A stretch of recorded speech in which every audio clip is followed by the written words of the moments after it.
இமாச்சலில் சட்ரஸ் நதியில் காருடன் விழுந்த சைதை துரைசாமியின் மகனை தேடும் பணி 4வது நாளாக தீவிரமடைந்திருக்கிறது.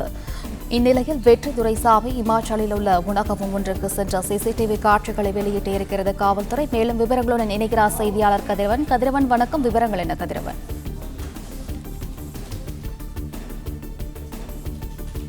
முன்னாள் மேயர் சென்னை மாநகரின் முன்னாள் மேயர் சைதை துரைசாமியின் மகன் வெற்றி துரைசாமி இயக்குநரான இவர் இமாச்சல பிரதேசத்துல படத்துக்கான லொகேஷன் பார்க்க சென்ற போது கடந்த ஞாயிற்றுக்கிழமை அன்று அவரது இன்னோவா கார் விபத்துல சிக்கி சட்லஜ் நதியில் விழுந்திருக்கிறது.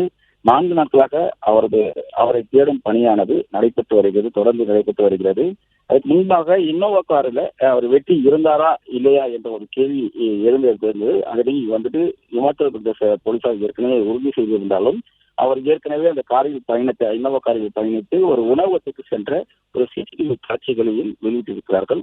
குறிப்பா இந்த விபத்து நடப்பதற்கு முன்பாக இமாச்சல பிரதேசத்துக்கு முன்பாக ஒரு இடத்துல அந்த உணவகத்துல ஒரு மதிய உணவு உண்பதற்காக அந்த ரெஸ்டாரண்ட்டுக்குள்ள அவர் செல்லுவது போன்றும் பின்பாக அவர் உட்கார்ந்து அமர்ந்து விட்டு அவர் அந்த காரில் ஏறி செல்வது போன்ற அந்த காட்சிகளுடன் தற்போது வெளியாகி இருக்கிறது.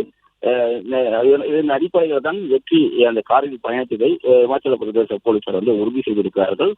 தொடர்ந்து 4 நாட்களாக அவரை தேடும் பணிகள் ஈடுபட்டு வந்த நிலையில இன்று அவரை கண்டுபிடிக்க முடியாத சூழல் இருப்பதாகவும் நாளை தொடர்ந்து அவரை தேடும் பணிகள் நடைபெற இருப்பதாகவும் காவல்துறை சார்பாக தெரிவிக்கப்பட்டிருக்கிறது.